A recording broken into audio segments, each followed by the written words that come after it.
You're listening to the Options Insider Radio Network, the home of the Options Podcast. For more quality options programs, visit theoptionsinsider.com or search for Options Insider Radio Network in your podcast provider of choice. Listeners can also access all of our programming through our mobile app available in the iTunes and Google Play stores. Select programs are also available via live stream at mixlr.com/options-insider. That's mixlr.com/options-insider. Don't forget to follow along with your favorite programs and submit your own questions for the hosts at twitter.com/options, stocktwits.com/options, facebook.com/theoptionsinsider, or via questions at theoptionsinsider.com.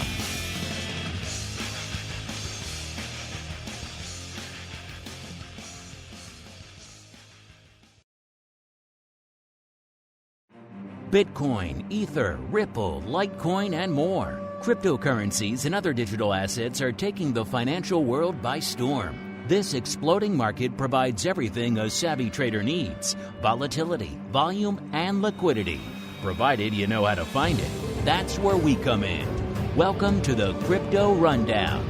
Each week, we'll break down the latest trading activity, trends, and developments on everything from coins to tokens, futures, and even OTC options. If it's moving the crypto markets, then you'll find it on the Crypto Rundown. This program is brought to you by Genesis Volatility, also known as GVol, home of institutional-grade crypto options analytics. Whether you're trading CeFi options or DeFi options, cryptocurrencies move. Use GVol Analytics to analyze implied volatility, model realized volatility, structure positions, and unlock alpha. For more information, visit gvol.io. That's GVOL.io. Now it's time to dive into the exploding world of cryptocurrencies and digital assets. It's time for the Crypto Rundown.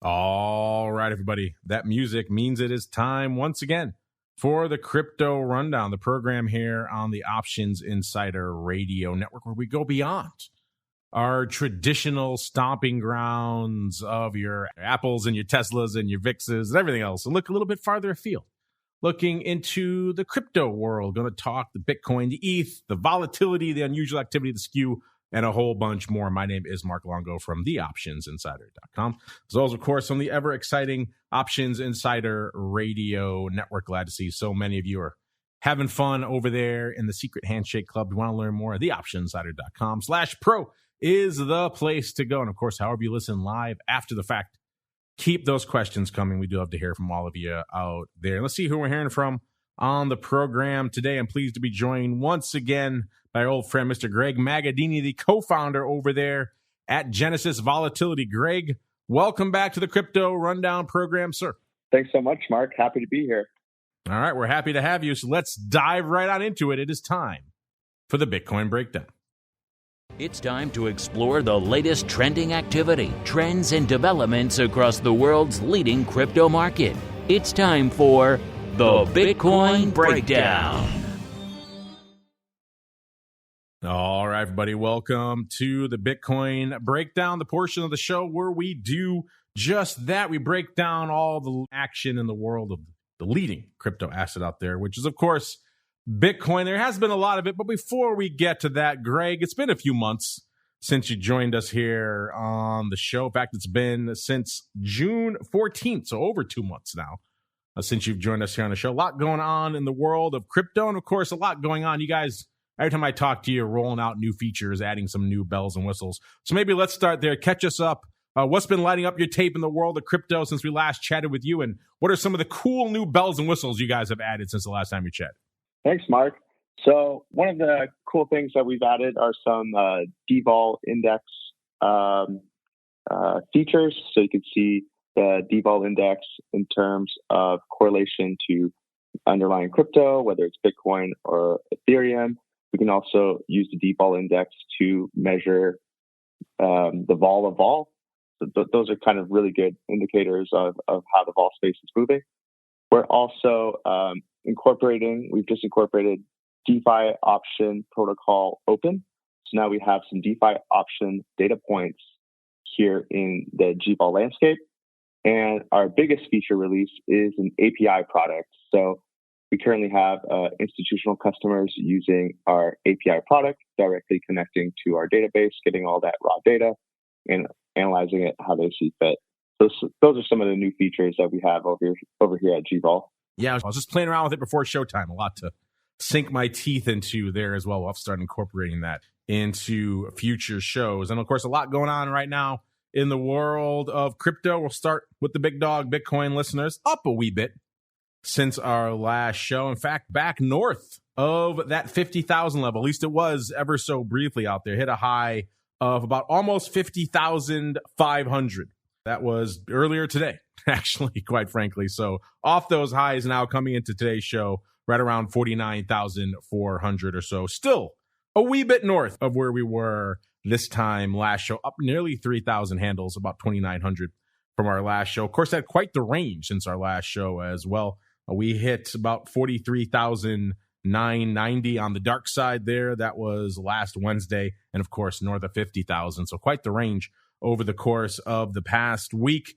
Now, let's break some stuff down. Of course, we got Greg on with us. All these analytics coming at you courtesy of our friends over there in GVol. You know where to go and kick the tires for yourselves. GVol.io is the place to go. If you did that, you can look at stuff like this, like the 1 hour volatility out there in Bitcoin. We've been saying for a while, what's going to happen with Bitcoin vol. It seemed like it was showing signs of acting like precious metals vol, which is effectively it kind of languishes for a while, gets a little bit of a bid, a little bit of life, and then it kind of comes off again very quickly. And Bitcoin has been doing a little bit of that of late.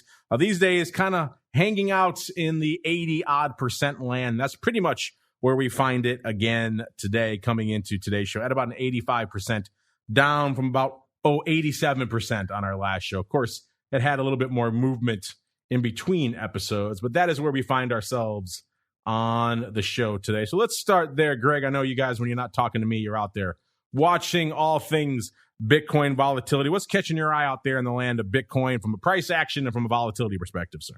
Sure. I think the big story in the Bitcoin volatility landscape has been the term structure.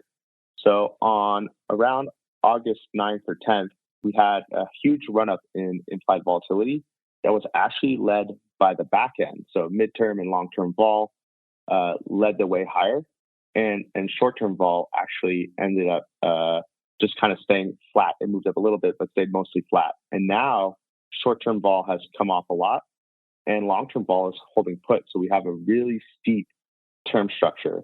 So something that's kind of interesting there is that when we look at the realized vol space, long-dated implied vol is pretty much near the highs of longer-term realized vol measurement windows. So, for example, 1 year implied vol is trading about 97, and then 1 year realized vol maximum is about 88 over the past 365 days. So this gives us a really good indicator that long-term volatility is super expensive. And then the short-term vol is around 71. So you're looking at about a 26-point vol differential between the shortest dated implied volatility and the longest dated implied volatility. So vol sellers are definitely getting a nice roll down here in the space, and we find this very interesting. Off the top of your head, Greg, can you think of another time where you've seen this structure unfold in recent history, sir? Yeah, this is pretty interesting. Off the top of my head, I think this is kind of like a unique phenomenon. I think the way that this could potentially happen is probably some call rolling. So people are selling. People have an inventory of short-dated calls. They're selling those and using the premiums to restrap a longer-dated call structure, something like that. And that's why you could get a curve shape like we have right now. But I do think this is really rare. I don't think this is common at all. No, and most times when you have a future and a futures option or related type products with a term structure, you see the bid, something happens, the price starts, action starts moving. Usually that action is in the front portion of the curve, and you get what's called backward listeners, of course, which is the front portion gets wild and woolly and usually is priced farther beyond the longer term. The longer term contracts are usually where the saner heads tend to prevail, and that crazy noise in the front portion of the curve kind of gets squeezed out. But it's actually creeping in the longer term, which is kind of interesting, which is not usually where these things start to play out, which again is interesting and worth noting out here. SKEW wise, coming into today's show, again, net show to show, not a huge change SKEW wise. We had a few swings. Looks like we got as high as about a 5.5. That was even earlier today, positive. Of course, last show we were at about a +3. This week, about 2.5 there. So a lot net show to show, not a heck of a lot in terms of net change. Greg, anything lighting up your tape out there from a SKEW perspective if you've been crunching the numbers over the past week, sir? Sure. So the SKEW picture, just like the spot price picture, has gotten a lot rosier. So mid-May was obviously a super deep sell-off. So spot prices came crashing, and also SKEW got really bid to the put side. So we saw like -20, -25 SKEW in mid-May, meaning that the puts were about 25 implied vol points higher than similarly priced delta calls. And now, since the beginning of August, we're now back above the zero line, and SKEW is actually positive again, which is no surprise considering sort of the nice rally that we're having right now. And so I'm really happy to see that. But that's just a nice development, and so we're still monitoring that. We did see during the week, though, when Bitcoin tested below 45,000, the short-dated SKEW, call it the weekly options, ended up spiking negative really briefly until support got bought back in the spot prices. So the way that we read that is that there's still a little bit of jitters for buying puts on dips. So options traders are still quick to hedge. But overall, as long as we're still holding support levels, the overall SKEW picture is a lot more bullish. Yeah, I've been waiting for these SKEWs to really kind of roar back to life aggressively on any sort of these sell-offs. You know, for a while there, we actually saw the puts threatening to overtake the calls in terms of total OI. Not the case these days, listeners. In fact, calls almost 2-to-1 outnumbering the puts out there in Bitcoin. Calls right now at about 107,000. That's up about 8,000 from last week, so opening slightly this week, and then puts at about 56, almost 57,000. That's up about 4,300 from this time last week. It's not quite 2-to-1, but pretty darn close out there, again, showing kind of what Greg was talking about. Is still pretty bullish out there, and net from an OI perspective, a lot more action on the call side. Usually we see that longer term. That's kind of been always the bias to the long term, has been to the upside to the calls. And if there is put activity, it's flocking in nearer term. But these days, not seeing as much commensurate put activity. In terms of where you folks are lining up from an expiration perspective, where are you putting on your positions right now? It still is the near-dated stuff, with September leading the dance with about 47,800 contracts, up about 2,500. Again, not a huge change, but a decent change from last week. Then December, number 2, with about 46,500 contracts, opened up about nearly 2,000 from this time last week. And August actually bringing up the rear with about 36,500. It's growing. It's up about 8,100, but I'm not sure if it's going to have enough time to overtake the quarterlies before it too goes the way of the dodo. In terms of open interest out there, how much notional value, and again, you guys know I'm not a huge fan of notional, but that's kind of the way the crypto numbers are crunched, so I can only fight it for so long. The notional value of the outstanding OI at about 8 billion out there on Deribit, and about 9 billion if you add in all the other venues. It's up about $1 billion from this time last week, combination of a little bit more flow and a little bit more upside on the tape as well. Every other venue out there seems to be fighting tooth and nail for second place behind Deribit. They're all kind of hovering right around $250,000 worth of notional OI. OKEX is at 240, CME is at 232, Bit.com's at 235 million. Actually, the one that's kind of standing above the others, if ever so slightly these days, remains Ledger X. They're close to 300 million, about 294 million. Everyone else is kind of hovering right around that $250 million worth of notional area out there. Greg, are you surprised? I mean, this has kind of been a theme we've had for a while now. We have seen some interesting price action in Bitcoin. Haven't really seen the commensurate options flow to go with it. This is another week where we've seen pretty decent price action, yet not a ton of volume on the tape. Does that surprise you, sir? Or are you kind of used to that by now? I do think that the kind of lower volume in the Bitcoin space is indicative or coincides nicely or is congruent with sort of a softening volatility profile. So the way I like to think about it is that when things are moving, that entices people to come in to the options market and start trading some volume, trading some Bitcoin contracts. But as vol goes down, people sort of lose interest. Now, the point about this that's a little bit odd is that we're having a really nice rally. And so usually that rally, especially in the crypto space, gets people excited about crypto again. But despite the rally being sort of one way, the intraday volatility with this rally has been lower than the past. So realized vol is still going down. It's bringing down implied vol along with it, despite the rally. So I think it's congruent, but I bet if we actually hold above this 50K and can actually move higher, we might actually see a changing picture. Or for whatever reason, we can get back below the 40K handle. I bet we see a changing picture for realized vol and volumes. That would be nice. We did see a brief spark of life. We've been talking for a while again. We not quite at the levels we saw back in, let's say, April and May when the sell-off was really in its depth there. We saw 2 billion worth of notional days flying hot and heavy.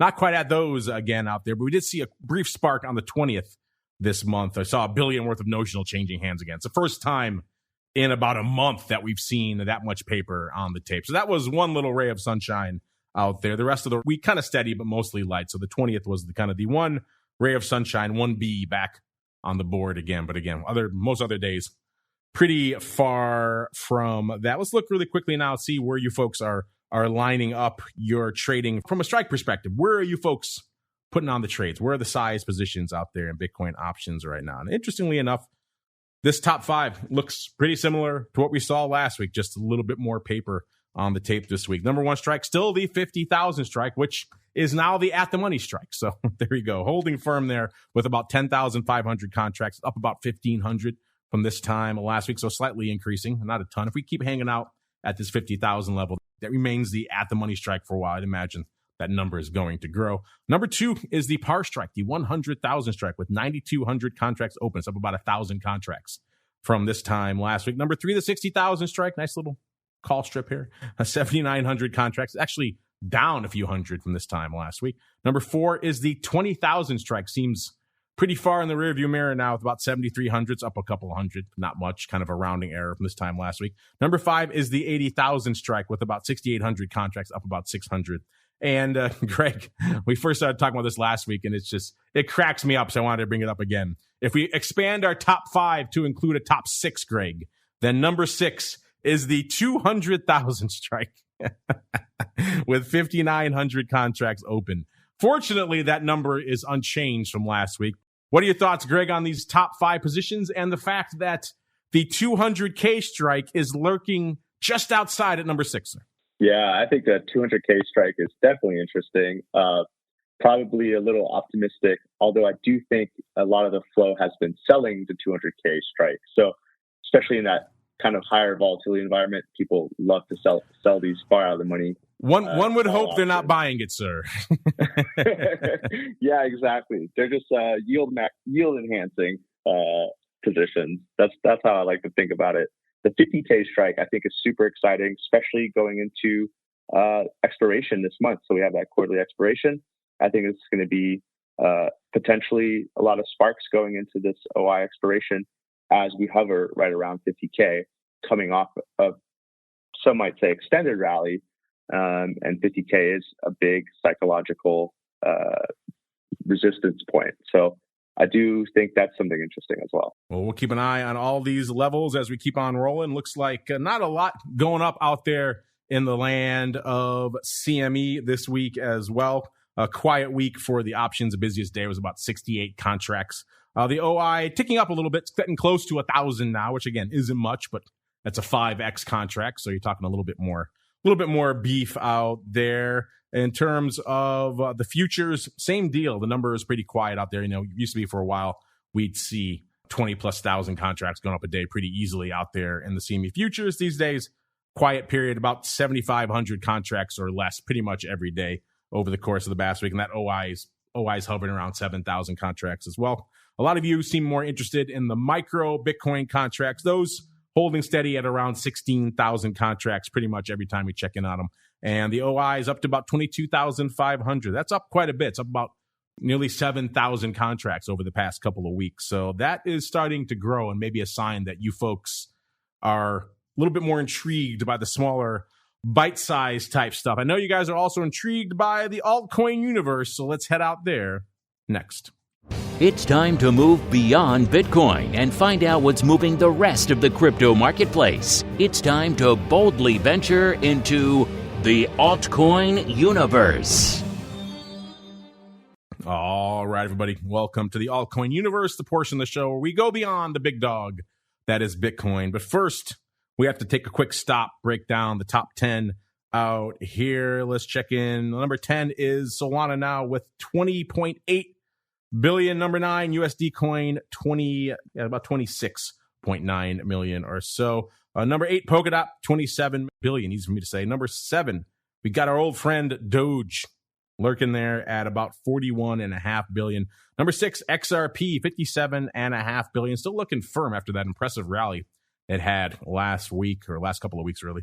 Number 5, we have Tether at about 64.5 billion. Number 4, Binance Coin, 83, almost 84 billion. Number 3, Cardano at about 93, almost 94 billion. Number 2, ETH at about 389 billion. And number 1, the big dog, getting a lot closer to that 1T level again, 928 billion out there in Bitcoin. But let's turn our attention to the number 2, even though I know for a lot of you out there, it's number 1 in your hearts.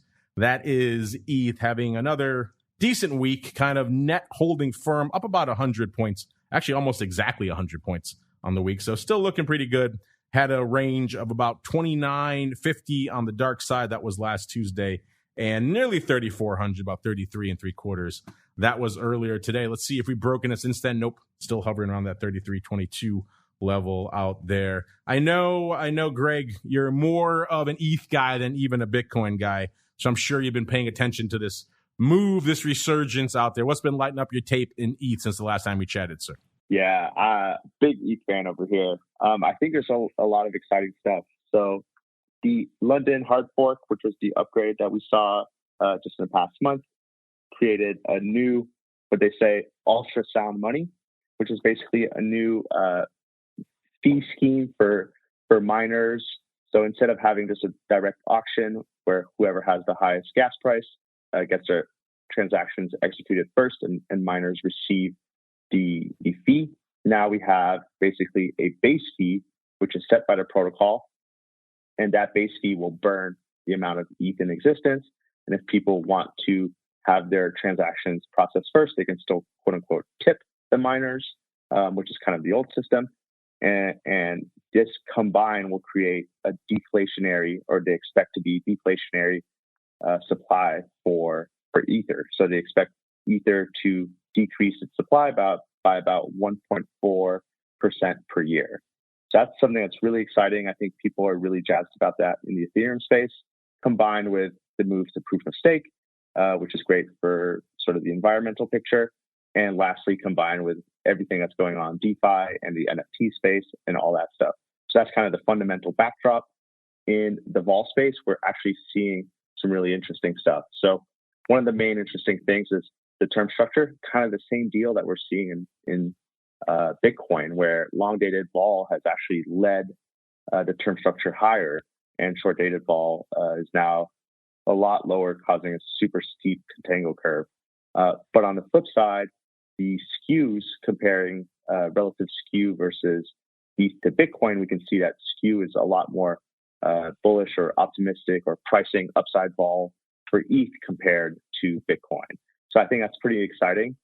And then we also have reports by institutional firms such as Goldman Sachs or UBS, who are noting this increased enthusiasm for Ethereum and the potential flippening of the Ethereum market cap compared to Bitcoin's market cap, which, if that does happen, assuming current valuation of Bitcoin's market cap, would probably put Ethereum around $8,000 a coin. The flippening, I like that term. That happened, sir. I clearly did not buy enough at the dip. I need to go back and buy some more there, sir. But yeah, interesting stuff afoot out here in the ETH landscape. You mentioned the vol. The vol kind of holding steady since our last show. It was just ever so slightly in the triple digits on our last show. Remember, ETH's been structurally a little bit more volatile than Bitcoin for at least for the last few months out here. It was holding firm at about 104% last week. This week at about a 98%. So coming in a little bit, just dropping ever so briefly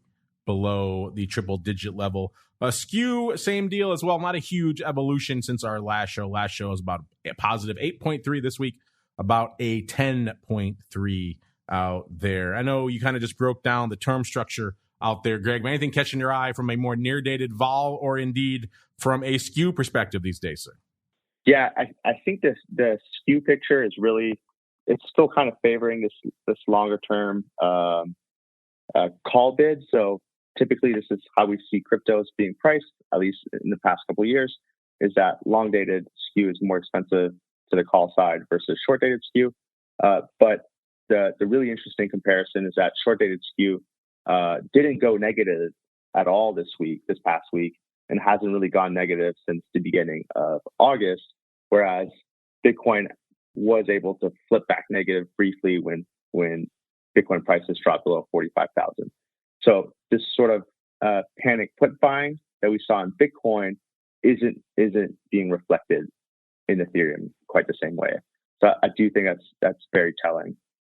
Let's see what all this volatility and SKEW is telling us from a volume perspective, and kind of similar to what we saw out there in Bitcoin. A few sparks of life over the course of the past week, but nothing earth-shattering out there. The busiest day was, again, the 20th with nearly 300 million worth of notional on the tape. If you've been paying attention to the show for a while, you know we saw multiple 1 billion worth of notional days going up back in April and May. So nothing quite like that, even though that is a lot busier than what we've been seeing in like the depths of July and into early August, where it was kind of mostly kind of just rounding errors out there. Not a lot of volume really on the tape. Coming into showtime here, we had a little bit of increase in the OI out there in ETH land, but most of it coming, again, on the call side of the ledger. Not a lot of love for the puts out there right now. Calls in ETH at about 842,000 contracts open right now. It's up about 27,000 from this time last week. The puts are at about 438,000. It's up about 6,000. So again, you're close to 2-to-1 calls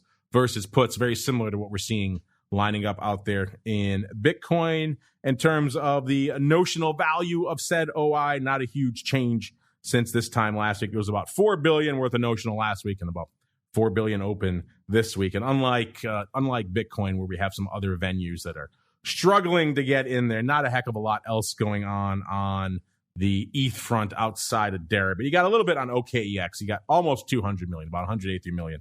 And that's really kind of about it. Not a heck of a lot of other venues really doing much from an ETH perspective out here. Let's see what you guys are doing from an overall expiration perspective. Where you folks are lining up from a month and indeed from a strike perspective. Let's start with the expirations first. Again, ETH is usually very quarterly heavy, and that's pretty much continuing to be the case.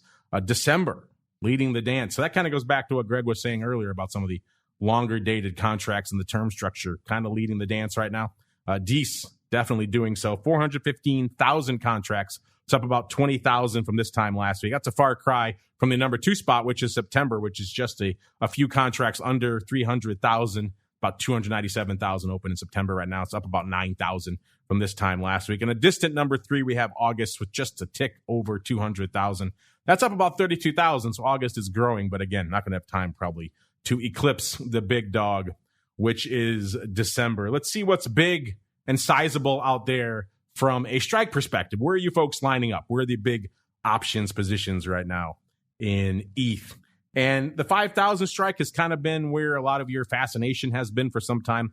And that continues to be the case right now. In fact, it's up pretty strong this week. The 5,000 strike has about 88,000 contracts open, up 21,300 from this time last week. So that's a lot of increase on the 5,000 strike, even as we mostly vacillated around this, 3,400 level for the better part of the last week. We saw then number 2, not quite the equivalent of the 200,000 strike, probably closer to the 100,000 strike. That'd be the 10,000 strike in ETH with about 57,300. That's up about 4,000 from this time last week. A closer to home and more relevant strike, the 4,000 strike, comes in at number 3 with about 50,400 contracts, opened up about 2,600 from this time last week. Number 4, it's the 8,000 strike with about 42,000, contracts opened up about 4,000 from this time last week. And rounding out our top 5 here, kind of a nice little upside call strike strip for the most part. The 6,000 strike with about 41,300, up about nearly 2,000 from this time last week. Greg, anything jumping out at you from either December, kind of leading the dance still out there in ETH, or any of these strikes really jumping out at you, sir? Well, I got to say, I love the Darebit $50,000 strike. That is my favorite strike. That is a good one. I think you mentioned that the last time you were on. I think you're the first one to bring that to our attention. And you're right. That's beyond the 200,000 strike in Bitcoin. That's another level. Another level indeed. Something that we do think is pretty interesting is that we've seen a lot of increase in volume being blocked on Paradigm. And so over the past week, a lot of the activity has been call spreads for Ethereum. About 40% of the total volume was call spreads. And 66% of just the regular flow was on the call side. And almost all of this flow was between the $5,000 and $10,000. $5,000 and $10,000 strikes. So I do think that's really interesting. I think people are eyeing this $5,000 strike as kind of the next logical psychological point. So I wouldn't be surprised that Ethereum tests that before the end of the year. And again, if we do see a flippening, that really puts Ethereum in the $10,000 ballpark zone. So those are interesting zones, the 5 to 10,000, and we'll see what happens there. The 50,000 strike, that's well beyond a flippening, sir. That's a double flippening at that point. I don't know where we're looking at relative to Bitcoin. What is a 50,000 ETH? What does that even translate to into Bitcoin? I have no idea what is going on. And that's you talking dogs and cats living together, mass hysteria at that point, I think. That's the flippening of the Federal Reserve. That's what 50,000 ETH. Yes, ETH is now the reserve currency of the U.S. at 50,000 here. If you're wondering, listeners, how many people are playing on that 50,000 strike, there's quite a few contracts open. Not quite enough to break into our top 5 or even our top 10, but it isn't that far outside of it. 28,500 contracts open right now on the 50,000 strike. Yes, 50,000 in ETH. So more than 10x where we are right now, listeners. That's quite a run, and that'd be quite a sea change in the world of crypto if that were to indeed come to pass. So far, the ETH futures over there at CME are not exactly reflecting that new optimistic future. The OI is at about 4,000 contracts, up slightly this time last week. And most days, it seems like the contract does about 4,000 contracts. So it's kind of glued around that 4,000 level out there. Before we keep on rolling into some other altcoin, I know, Greg, whenever you're on, you always have some interesting altcoin up your sleeve. And I know you're big on the whole DeFi universe as well. So what's been catching your eye out there as well, sir? Well, my personal pet project, altcoin crypto, is Polkadot. I think Polkadot's pretty interesting. Is that because you watched Suicide Squad recently? You're a big fan of Polkadot Man now? Is that why? I'm actually not familiar with that. So I'll have to check that out. But what I do actually really like about Polkadot is Gavin Wood. I mean, he's one of the main developers on Ethereum. He wrote the Ethereum Yellow Paper. And Polkadot is sort of an extension of what ETH 2.0 will be. So ETH 2.0, one of its scaling solutions is basically having a bunch of shards that all reconcile to the beacon chain. And the beacon chain is sort of the final settlement layer. Well, Polkadot is sort of the same concept, except Polkadot has a relay layer instead of a beacon chain. And instead of shards, they have parachains. And what parachains are pretty much their own sort of little ecosystem that gets resettled to the relay chain. But you can actually plug like Bitcoin as a relay as a parachain. You could plug Ethereum as a parachain. And so those dynamics kind of broaden out the blockchain ecosystem and create a lot of interoperability. So I think that's pretty interesting. And another sort of segment about this is that the way that people get parachain slots is that they have to lease their Polkadot or basically lock up their Polkadot in order to receive a parachain slot. And what that does is that it really diminishes the float. So we haven't had a parachain launch yet on Polkadot, although we have on Kusama, which is basically the Polkadot live testnet. And so those developments are super exciting. I can't help but think that that's pretty bullish once Polkadot starts launching these parachain slots, and then the float gets diminished. The combined effect of sort of bullish news and lower float, I think, is pretty good for prices. So that's my pet project, is the Polkadot altcoin crypto.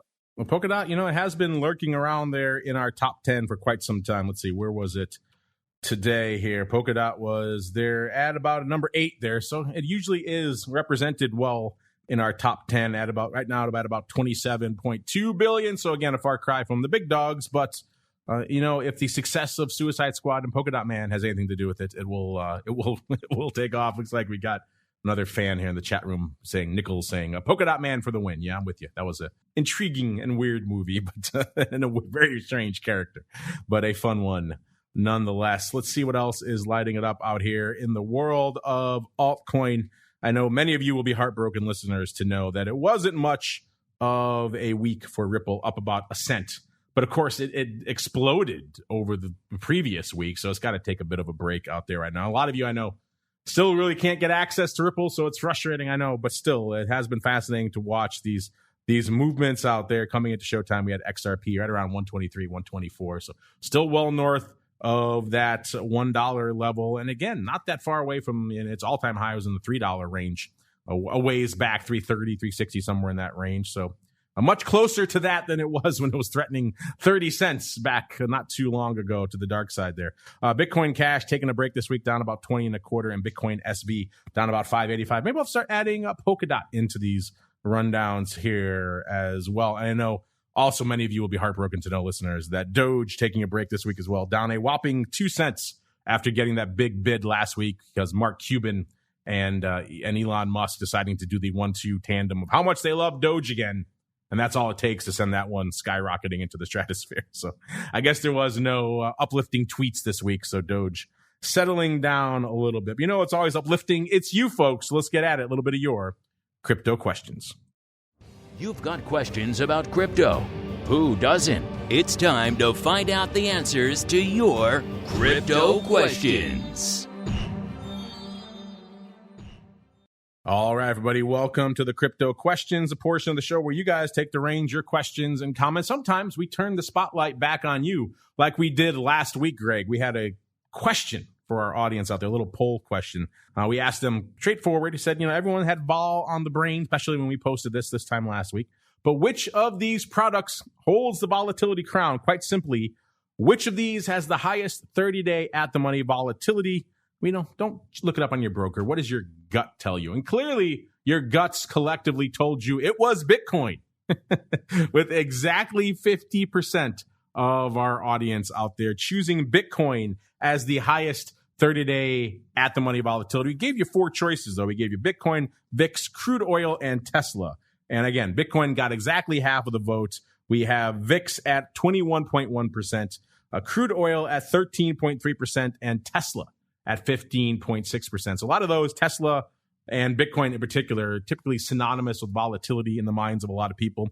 But it was kind of a bit of a trick question, listeners. We kind of threw you a bit of a curveball there. I know it's a bit of a meta concept to think of the volatility of volatility, but if you listen to our shows like the Option Block or Volatility Views, you hear us throw a number out there called VVIX all the time. That is the volatility of VIX. And if you've been listening since the pandemic, you'll know that number hasn't really dropped below 100 and hung out most of the pandemic north of 120. So that's a good proxy for what the 30-day volatility is in VIX, which is triple digits. So nothing else here is going to really rival that. Even Bitcoin, which has this, this widely held viewpoint that it is super volatile. We just told you the number today. It's at about an 85 right now. It's creeping up a little bit more farther out, but hanging out at about an 85 right there in that front month contract. And then Tesla, which everyone thinks is super volatile, only about a 40.5 volatility out there. And WTI even less, at about a 35 out there right now. So may have been tricky, but we did give you the answer if you listen to our other shows. We've said VVIX many times, and that was the one. Greg, what are your thoughts on this persistent belief that Bitcoin is still the most volatile thing on the planet, sir?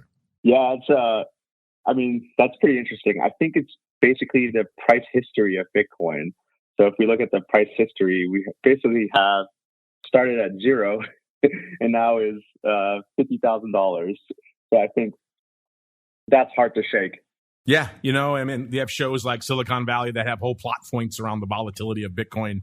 I think one of the guys had like a trade alert on his screen, and whenever it moved a certain level, they would play some death metal. So it was just blasting death metal all day because it was so volatile.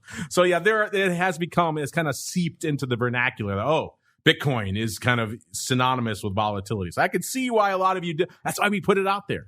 We wanted to see if you would fall for our trickery. And alas, you did. This week's question, by the way, listeners, is a fun one. Check it out if you're not there at options already. Getting back to kind of that main volatility theme, we have seen a lot of turbulence in the market recently, a lot of movement in Bitcoin as well. So you could maybe, if you want to apply this to Bitcoin, you can as well. We said, but quite frankly, what do you think is the main driver of this latest round of volatility? Gave you 4 choices: the Delta variant, what's going on in Afghanistan, the concerns over the Fed tapering, or the overall market valuation concerns. Right now, the Fed is winning the dance with about 42% of the vote, with a tie for number 2 between the Delta variant and the market valuation at 25% each. So interesting stuff. Get on over there at options. If you're not following us, you should, because we have great polls and a bunch of other fun stuff throughout the week as well. So if you like to play along in these, you can. Speaking of playing along, if you're playing along in our secret club, you get access to the live chat and you get bumped to the top of the list with all of your questions, just like Nichols does here right now. He wants to know, Greg, he says, can I look at any other cryptos in GVOL other than Bitcoin and ETH? Obviously, Bitcoin and ETH, the kind of 2 big dogs out there. But you were just talking about some stuff going on with DeFi you're adding to the mix over there. So if folks come to Genesis, Greg, and they like Bitcoin and ETH, maybe they want to look a little bit beyond. What else can they find, sir? Yeah, so we have a feature for realized vol. So we basically have the top 90 altcoins. We have all their realized vol. We have 10-day realized and 30-day realized, constantly updating. And as far as implied vol goes, we actually just partnered up with Delta Exchange. They're a crypto options exchange out of India, and they have options listed on a bunch of altcoins as well. So they have Link, which is basically Chainlink, Litecoin, XRP, BNB, and Bitcoin Cash. Bit.com is another one that also has Bitcoin Cash options. So those altcoins also have listed option markets on them. Well, there you go, Nichols, and anyone else who wants to know. So if you're kicking the tires over there at gvol.io, want to know what else you can check out? That's a good list. Of course, you get the full sampling of your Bitcoin and your ETH and all that other fun stuff too. Got a section here for DeFi, a bunch of cool stuff. You could spend a lot of time. Trust me, I have. It's a rabbit hole. You get sucked down it. Greg, you must get sucked in it all the time. You're playing around with your own tools, and next thing you know, 2 hours have gone by, sir. Absolutely. That's why we made them. We are first and foremost users of these tools, and we find it super interesting.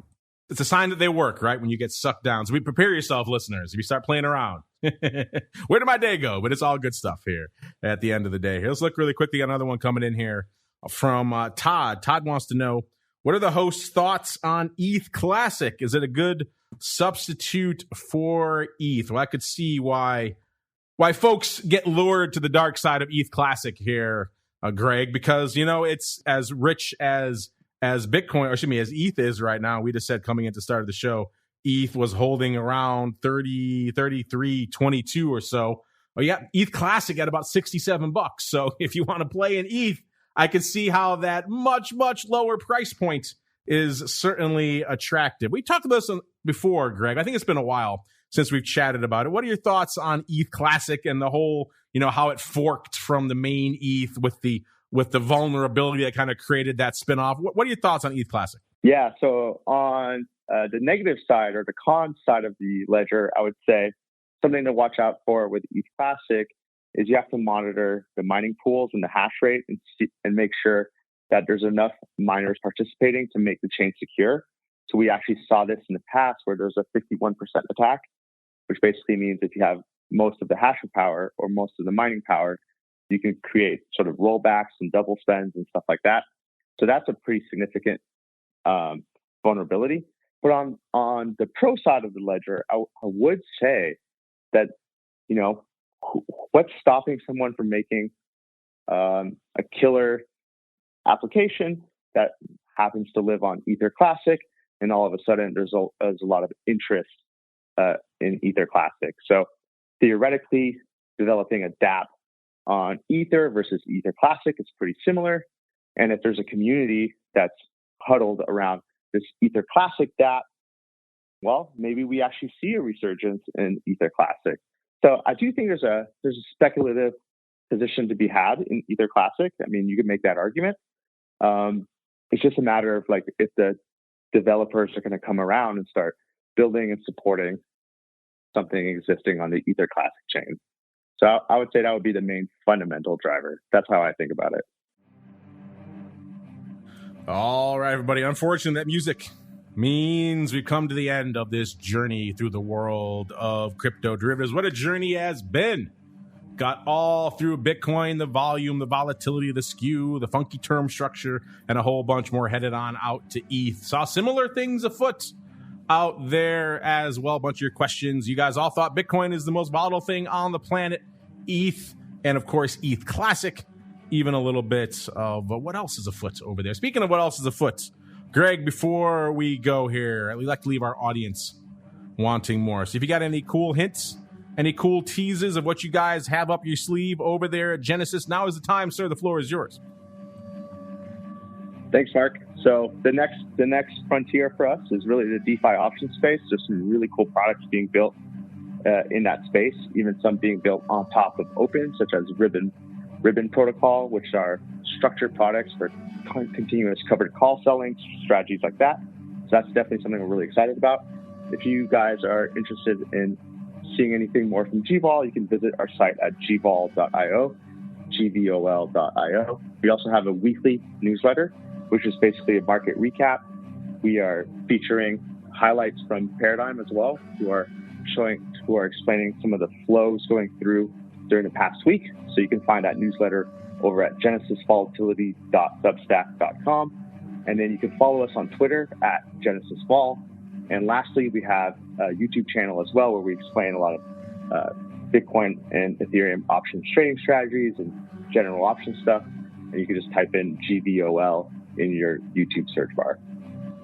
A lot of stuff afoot over there in the land of Genesis, Greg. Glad to hear it. You guys know where to go to kick the tires and light the fires for yourselves. Begin your journey. gvol.io is the place to go. I can hardly recommend the newsletter for you as well. If you want a nice kind of bite-sized synopsis of the week's worth of action and volatility and trading and SKEW and everything else, you could do worse than checking out that newsletter out there. That's going to do it for us today here on the network. We're back again tomorrow. All of you out there in the secret club, get our fun pro Q&A with Mr. Scott Nations. You've seen him floating around on CNBC and other venues out there. Also the creator of Voldex and SKEWdex, which has now become VolQ, which is the at-the-money volatility product that trades over there on the NASDAQ. So we'll have a lot to talk about with him tomorrow. Back again on Wednesday, of course, for all your educational needs, Options Bootcamp, Options Playbook Radio. Thursday, your double dose of TWIFO and the Option Block episode Due. And then, of course, Friday, another double dose, Volatility Views at noon, followed by Options Oddities for all of our pro members at 2 p.m. Then we're back again next Monday, another episode of the Crypto Rundown. This program is brought to you by Genesis Volatility, also known as GVol, home of institutional-grade crypto options analytics. Whether you're trading CeFi options or DeFi options, cryptocurrencies move. Use GVol Analytics to analyze implied volatility, model realized volatility, structure positions, and unlock alpha. For more information, visit gvol.io. That's GVOL.io.